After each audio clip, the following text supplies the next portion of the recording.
युद्धाच्या भीतीने पाकचा थरकाप उडालेला आहे। त्या संदर्भातल्या बातम्या बघूयात। पाकिस्तान सरकारला भारताकडून सायबर हल्ल्याची भीती आहे। पाकच्या संरक्षण, वित्त आणि माध्यमांसारख्या क्षेत्रावर सायबर हल्ल्याचा धोका आहे। सावधगिरीसाठी पाकिस्तान सरकारकडून मार्गदर्शक सूचना जारी। पाकिस्तानकडूनही भारतावर सायबर हल्ल्याचा प्रयत्न झाला आहे। अणुबॉम्बचा लढाईत वापर दोन्ही देशांसाठी योग्य नाहीये। माझा यावर ठाम विश्वास आहे आणि दोन्ही देखील देशांचे यात नुकसान होऊ शकतं। पाकिस्तानचे संरक्षण मंत्री ख्वाजा आसिफ यांचं वक्तव्य।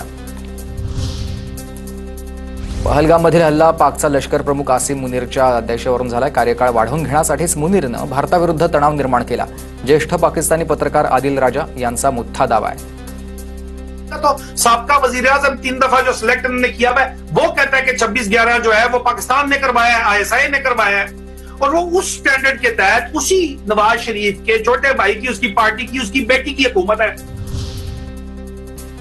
भारतीय टोलनाक्यांवरून भारतीय लष्कराची माहिती मिळवण्यासाठी ISSचा प्रयत्न आहे आणि भारतातल्या टोलनाक्यांवर फोन करून माहिती घेतली जाते लष्कराची।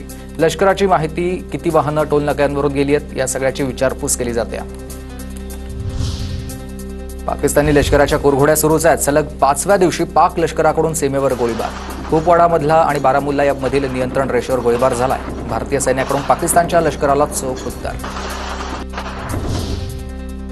सिंधू पाणी करार रद्द झाल्यानंतर पाकिस्तानमध्ये मोठ्या हालचाली। उपपंतप्रधान परराष्ट्र मंत्री मोहम्मद इशाक दारच्या उपस्थितीमध्ये बैठक। सिंधूचं पाणी 240 दशलक्ष पाकिस्तानींसाठी जीवनरेखा असल्याचा या बैठकीत सूर होता। पाकिस्तानचं हवाई क्षेत्र उद्यापर्यंत बंद राहणार। पाकिस्तानी वायुसेना अभ्यास करणार असल्यानं निर्णय घेण्यात आलाय। तर इतर देशातल्या विमानांना पाक हवाई क्षेत्रातून जाता येणार नाहीये।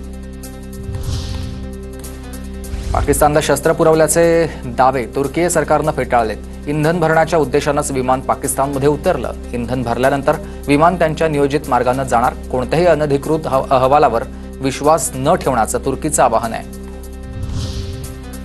आपल्या लोकांना खुश करण्यासाठी पाकिस्तान सैन्याकडून खोटे व्हिडिओ बनवले जात असल्याचं समोर आलंय। युद्धाच्या शक्यतेनंतर आपल्या सैनिकांचं मनोबल वाढवण्यासाठी पाकड्यांचा प्रयत्न आहे।